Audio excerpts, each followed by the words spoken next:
थकवा, उपासमार, टोमणे काहीच त्याला थांबू शकले नाही. तो खूप मेहनत करून अभ्यास करायचा. त्याला त्याच्या मेहनतीचे फळ भेटणार होते. एकदा जिल्हास्तरीय स्पर्धा परीक्षा झाली.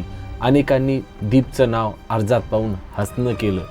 पण निकालाच्या दिवशी सर्वांनाच एक मोठा धक्का बसला आणि आश्चर्य म्हणजे दीप पहिल्या क्रमांकाने उत्तीर्ण झाला. तो दिवस दीपचा एकट्याचाच नव्हता, तर मेहनतीवर विश्वास ठेवणाऱ्या प्रत्येकाचा तो विजय होता.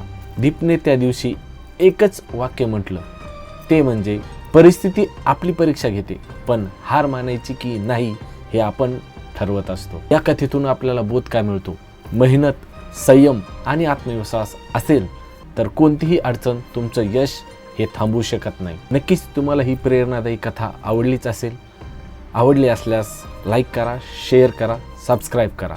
धन्यवाद.